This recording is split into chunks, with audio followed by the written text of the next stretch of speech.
भगवान विष्णु की परंपरा की कथाओं को श्रवण करने को मिले तो सौभाग्य है कि भगवान शिव की भक्ति से भगवान राम भगवान कृष्ण मिल गए। इसलिए ये उनकी भक्ति का प्रसाद होता है। आप सबके मन में भगवान ना बैठे होते तो आप यहां ना बैठे होते। आप यहां बैठे इसीलिए हैं क्योंकि आपके मन में भगवान बैठे हैं। बोलो शंकर भगवान की। नित्यं शिव पुराणस्य श्लोकं श्लोकार्धमेव च स्वामुखेन पठेत् भक्त्या यदीक्षेत परमां गतिम। कहते हैं इस शिव महापुराण का कोई आधा श्लोक, एक श्लोक भक्ति पूर्वक भी अगर श्रवण कर लेता है, पाठ करता है, तो भगवान का वह प्रिय हो जाता है। बोलो शंकर भगवान की। इसी विषय में एक कथा आती है। देवराज नाम का एक ब्राह्मण है और नित्य निरंतर भगवान का कृपा पात्र है क्योंकि उसका जन्म ब्राह्मण कुल में हुआ, लेकिन उसके अंदर ब्राह्मणत्व तो नहीं था। मदिरा विक्रय करता था, लोगों को ठगता था, वैदिक धर्म से अपनी संध्या वंदन से विमुख था। इतना ही नहीं, वह नित्य निरंतर वैश्यवृत्ति करता था, वैश्याओं का संग करता था, अपने धन को पाप में लगा करके अपने माता पिता को दुख दे करके उनसे धन छीन करके नित्य निरंतर उसका दुरुपयोग करता था। यह देवराज नाम का ब्राह्मण एक दिन जो है तालाब पर स्नान करने गया और वहां एक सुंदर वेश्या को इसने देखा। एक दैक तडागे सा स्नातुम यातो महीसुरः वेश्यां शोभावतीं नाम दृष्ट्वा तत्राति विह्वलः। ये तालाब पर स्नान करने गया तो दूसरी ओर एक सुंदर वेश्या को देखा। शोभावती नाम है उसका। देखकर उसके आव भाव को, स्वरूप को, श्रृंगार को ये मोहित हो गया, आकर्षित हो गया। इसने उससे कहा कि तुम मेरे साथ मेरे घर चलो, तुम्हें जितना धन चाहिए मैं ला करके दूंगा। और इसको घर लेकर के आता है, वेश्या के साथ रमण करता है, अपने माता पिता को ताड़न करता है। इतना ही नहीं, एक दिन रात्रि में उस दुष्ट ने माता पिता के प्रति इतना क्रोध किया कि सबको मार डाला। सबको मार करके सारा धन इकट्ठा करके और लेकर के वेश्या के साथ दूसरे स्थान पर चला गया। वृद्धावस्था आई, वेश्या छोड़कर चली गई, धन समाप्त हो गया। अब इसको हुआ कि मेरे पास तो कुछ बचा नहीं। ज्वर से पीड़ित हुआ, ज्वर यानी बुखार, तेज ताप चढ़ा इसको, बहुत तेज बुखार हुआ। इधर उधर भागता हुआ, सहारा नहीं पा रहा था, एक मंदिर में प्रवेश किया और वहां भगवान की सुंदर दिव्य कथा चल रही थी। कथा को श्रवण किया। कथा के श्रवण करने के पश्चात थोड़ा समय उस मंदिर में ही व्यतीत किया। तेज ज्वर का और ताप चढ़ा और इसकी मृत्यु हुई।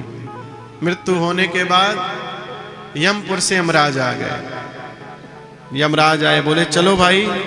कहां? हमारे साथ। भगवान शिव के पार्षद आ गए। बोले कहां ले जा रहे हो? बोले यमपुरी ले जा रहे हैं, बहुत दुष्ट है, इसने माता पिता की हत्या की, पत्नी को मार डाला, सब धन हरण कर लिया, नित्य निरंतर पाप में लगा रहता, इसलिए ये सिर्फ यमपुरी का एक निवासी बन सकता है। आप कैसे आगमन किए?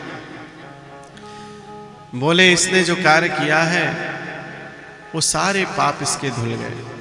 कैसे धुल गए? कि उसने भगवान की कथा सुन ली। मात्र कथा सुन करके उसके सारे पाप दूर हो गए हैं। धन्यास्य पुराणस्य कथा परम पावनी यस्या श्रवण मात्रेण पापियानापि मुक्ति भाग। इसने जो कथा सुनी भगवान शिव की, उस कथा को सुनने से इसके जितने पाप थे वो सब नष्ट हो गए और इसको भगवान के सुंदर स्थान शिवपुर ले जा रहे हैं हम। ये शिवलोक का वासी हो गया है। बोलो शंकर भगवान की।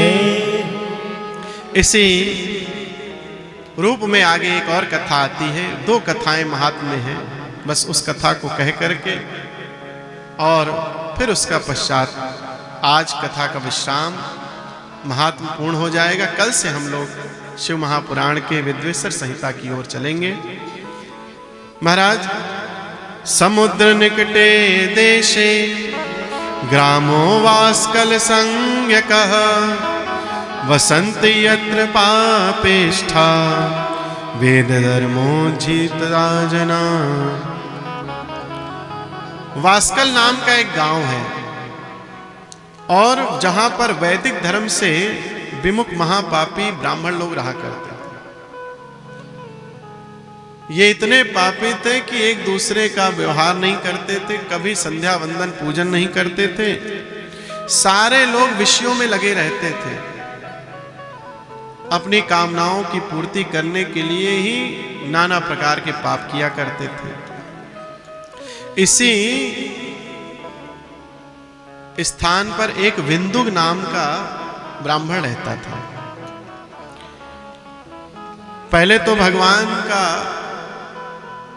भक्त था, लेकिन संगत ऐसी हुई कि मदिरा आदि का पान करने लगा, व्यभिचारी हो गया।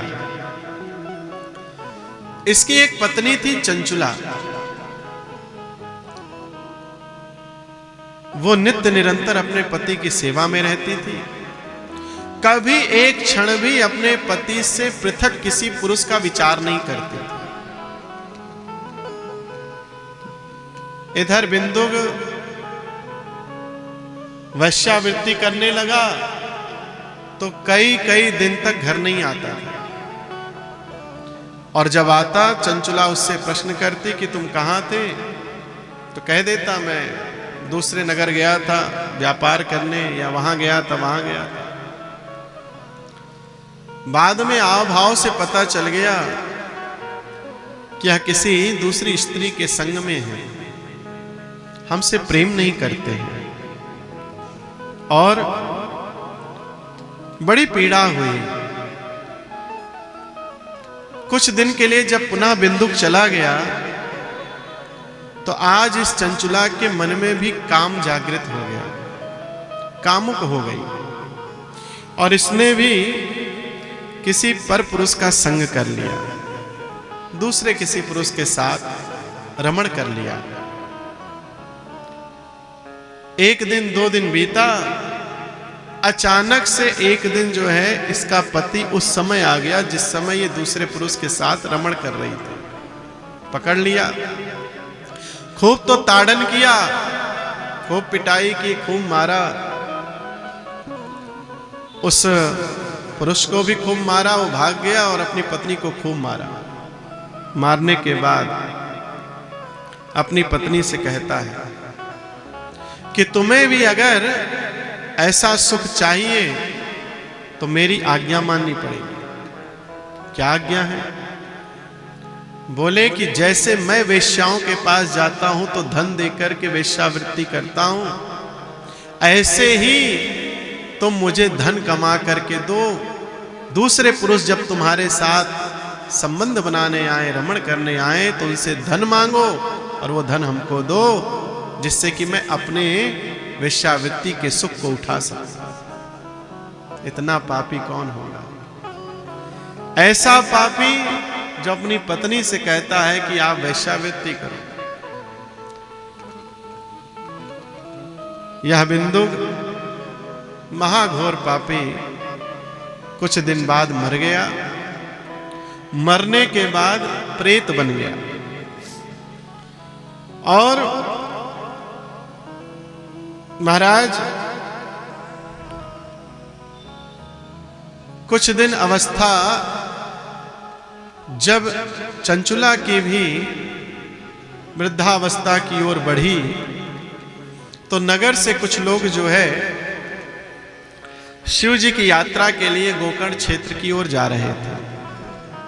इसको पता चला कि बंधु बांधव यात्रा में जा रहे हैं। इसके मन में आया कि हमने बहुत पाप किए, मेरे पति भी शरीर छोड़ गए, उन्होंने भी मुझसे बड़े पाप कराए, चलो आज तीर्थ यात्रा में चल लेते हैं, मेरा कुछ पाप कट जाएगा।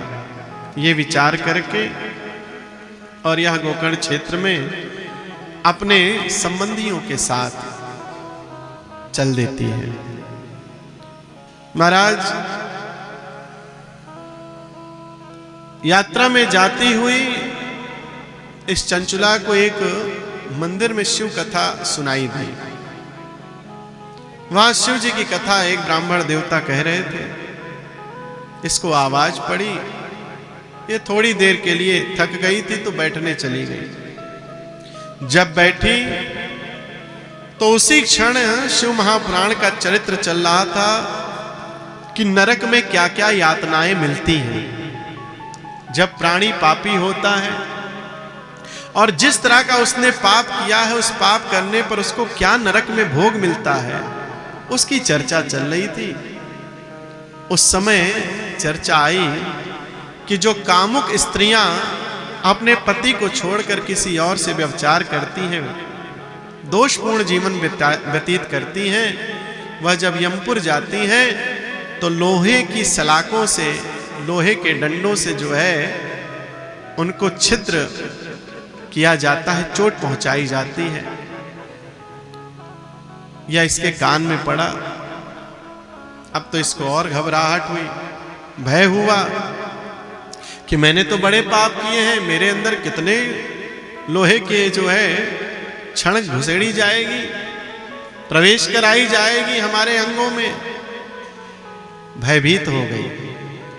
जब कथा संपन्न हो गई, सब चले गए श्रोता, तो ये उन ब्राह्मण देवता के पास पहुंची और त्वमेव मे गुरुर्ब्रह्मस् त्वं माता त्वं पितासि च उद्धरोद्धर मां दीनां त्वामेव शरणं गताम्। हे ब्रह्मन, आपकी कथा हमने सुनी, आपके चरणों में बारंबार प्रणाम है। आप हमारे उद्धार के लिए हमको बताइए, हमारा उद्धार कैसे हो। हम आए, आपकी कथा हमने श्रवण की, बड़ा भय हो गया है कि हमको नरक भोगना पड़ेगा, नरक की यातनाएं हमने सुनी, अब हमारा उद्धार कैसे हो। तो आप हमारे माता पिता हैं, तो हे ब्राह्मण देवता, गुरु रूप से हम आपको स्वीकार करते हैं और हमारे कल्याण का साधन आप बताइए कि हमारा यह पाप कैसे समाप्त हो और कैसे भगवान में हमारी भक्ति बढ़े। तब पश्चाताप पाप कृता पापानां निष्कृतिः परा सर्वेषां वर्णितं सद्भिः सर्व पाप विशोधनम्। आहा, क्या बात कही है। पश्चाताप एक ऐसा स्वभाव है, स्वरूप है, जिससे सारे पाप नष्ट हो जाते हैं। पापों को शोधने के लिए, शुद्ध करने के लिए, कि पाप हमारे समाप्त हो जाएं, उसके लिए सबसे पहले आवश्यक है कि पश्चाताप, कि हमने पाप किया, हमने ये काम गलत किया, हमने अमुक व्यक्ति के साथ व्यवहार अच्छा नहीं किया, पहले हमारे मन में आ जाए। कई लोग दिन भर sorry sorry, I am very very sorry. खासकर पति लोग तो दिन भर